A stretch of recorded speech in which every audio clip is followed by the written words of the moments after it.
Selamat pagi, selamat siang, selamat sore teman-teman mahasiswa. Di sini saya akan menjelaskan materi terkait liabilitas jangka panjang. Lebih tepatnya nanti kita akan membahas tentang obligasi. Merupakan kewajiban yang diharapkan dibayar setelah 1 tahun. Maksudnya di sini pelunasannya lebih dari 1 periode akuntansi atau 1 tahun. Contohnya di sini yang akan kita bahas tadi ya, utang obligasi merupakan suatu bentuk wesel bayar dengan bunga.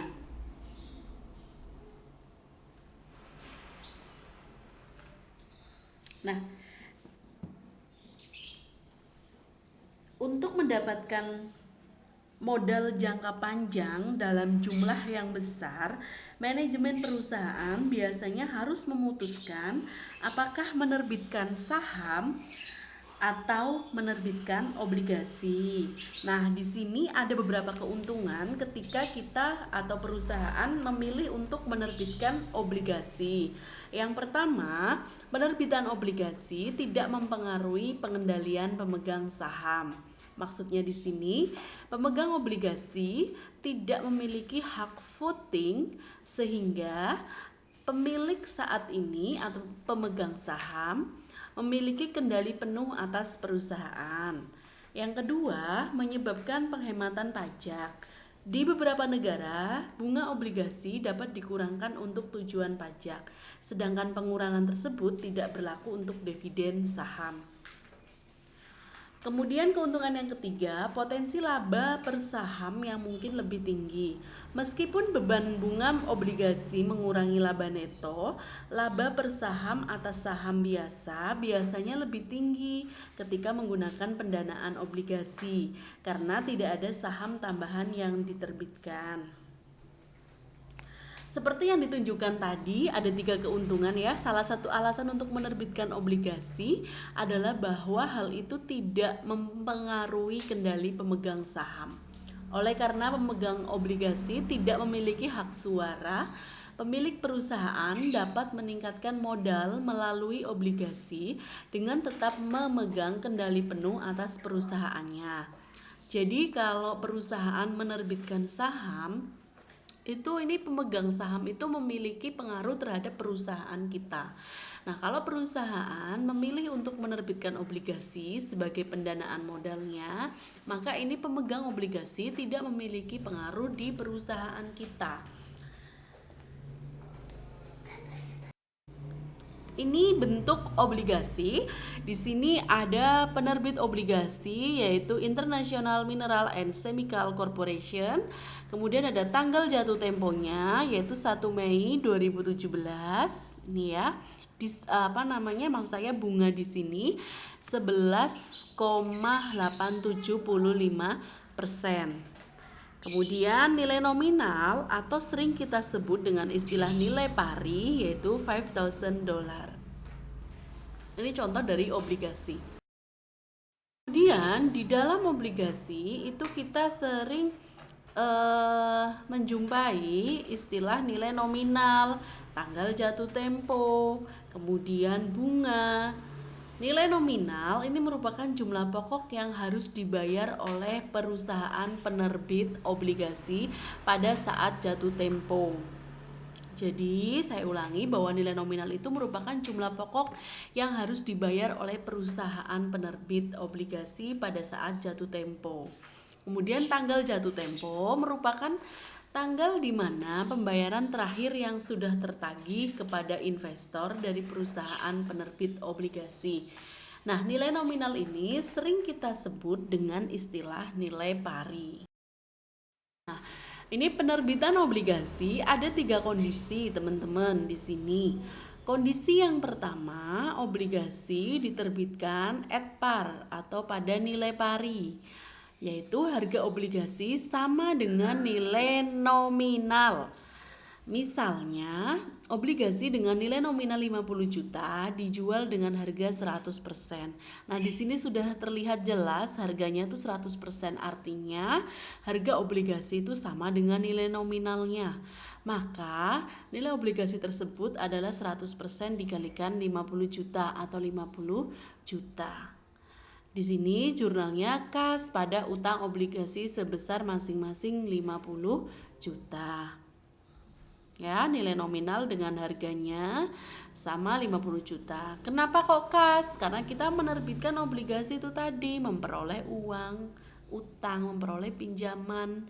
Kas memperoleh kas 50 juta, kemudian utang kita bertambah sebesar 50 juta.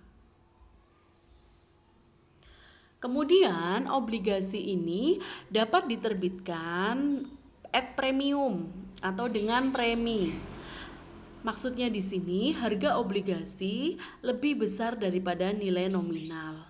Kita punya obligasi senilai 50 juta tetapi dihargai dengan nilai 51 juta atau di sini 50 juta ini dijual dengan harga 102%. Maka nilai obligasi yang disepakati berapa? 102 dikalikan 50 juta sama dengan 51 juta. Jurnalnya bagaimana? Kas 51 juta, kas yang kita terima 51 juta, premi obligasi 1 juta, dan utang obligasi sebesar 50 juta. Nah, kalau premi itu berarti layaknya pendapatan atau keuntungan saat menerbitkan obligasi. Kenapa? Nilai nominal kita 50 juta tetapi dihargai atau kesepakatan harganya di sini 51 juta atau sebesar 102%. Begitu. Atau di dalam referensi lain terkadang hanya dituliskan begini, kas 51 juta dan utang obligasi 51 juta. Ya, kalau di buku akuntansi pengantar 2 Kesho di situ juga dijelaskan kalau saat premi langsung sebesar nilai preminya. Maksud saya di sana misalnya nilai nominal obligasi di buku Kesho itu kan 100.000 dolar. Kemudian dijual dengan premi yaitu harganya 111 dolar. Jadi langsung dibuatkan jurnal kas pada utang obligasi sebesar 111 dolar. Begitu. Kemudian add diskon di sini dengan diskon. Harga obligasi lebih kecil dari nilai nominal.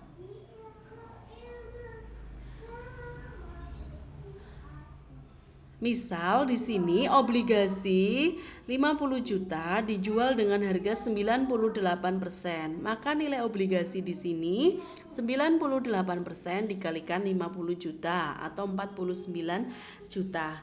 Dibuatkan jurnal kas sebesar 49 juta. Kemudian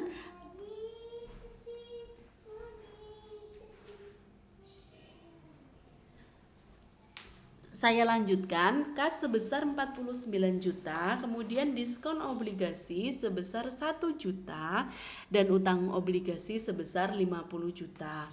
Ini juga sama dapat kita tuliskan dengan menulis bagaimana kas 49 juta dan utang obligasi sebesar 49 juta. Begitu ini untuk diskon. Nah, sebenarnya ini pada premi, pada pari, pada diskon, kita bisa melihatnya dari persentase kesepakatan harganya. Ini kalau sama dengan 100% artinya ini nilai nominal atau nilai pari. Kita menerbitkan obligasi sesuai dengan nilai nominal. Kalau lebih dari 100% ini artinya kita laba atau untung. 102%. Di sini 98 berarti ini diskon. Kita menerbitkan dengan diskon. Harga obligasi itu lebih rendah daripada nilai nominal yang tertera di obligasi. Periode pembayarannya setiap tanggal 1 Januari artinya setahun sekali. Nah ini nanti beda ketika kasus ketiga, ini kan bayarnya 1 Juli dan 1 Januari.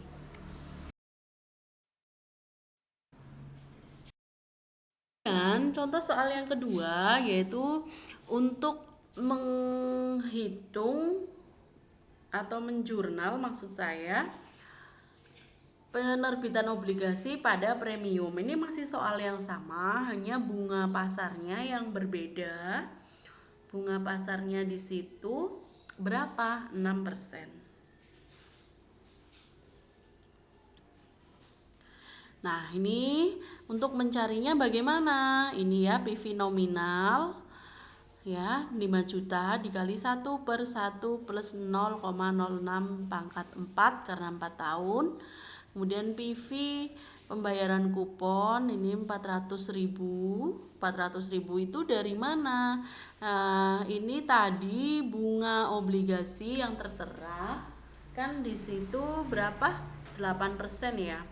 8% berarti 0,08 dikalikan 5 juta. 400.000 di sini dikalikan 1 min 1 plus 0,06 pangkat min 4 dibagi 0,06. Nah, harga jual obligasi di sini 5.346.510. Nah, ini premi. Kenapa? Karena nilai nominal kita hanya 5 juta tetapi dihargai 5.346.510.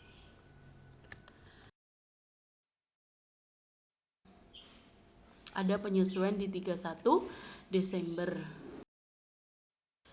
Kemudian contoh yang ketiga ini obligasi yang dijual dengan suku bunga pasar 10%. Nah, kuponnya di sini semi annually. Semi annually berarti setahun dibayarkan 2 kali bunganya.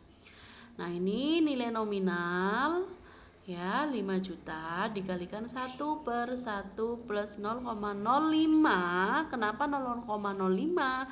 Karena ini kan 10% tetapi semi annually atau setahun 2 kali, jadinya separohnya. Nah, pangkatnya 8. Kenapa 8? 8 ini menunjukkan berapa kali pembayaran bunga.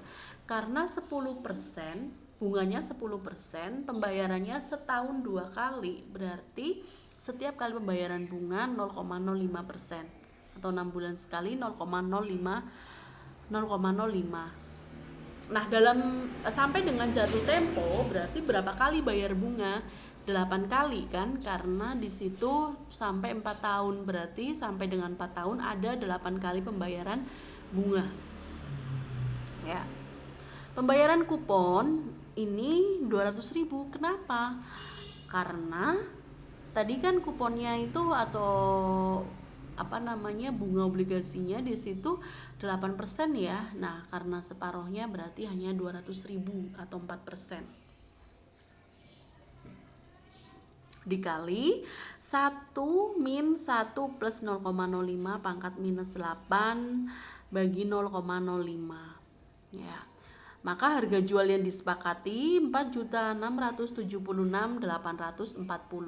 Nah, ini diterbitkan pada diskon atau rugi perusahaan. Kenapa? Nilai nominalnya 5 juta kok harga jualnya hanya 467684. Ya, maaf. Yang 1 Juli berarti 233.842. 842, kemudian utang obligasinya ini diskonto dari yang diamortisasi, diskonto obligasi yang diamortisasi sebesar 33.842, kasnya 200.000. Kemudian 31 Desember ini penyesuaian beban bunga obligasi. Harusnya kan bayar lagi di 1 Januari. Ini karena akhir tahun kita membuat jurnal penyesuaian 235.534. Penyesuaian untuk yang apa? Untuk yang 1 Januari 2013. Nah, ini utang obligasi 35.534, utang bunga obligasi 200.000. Saat awal tahun dibayarkan utang bunga obligasinya berkurang di debit dan kasnya berkurang di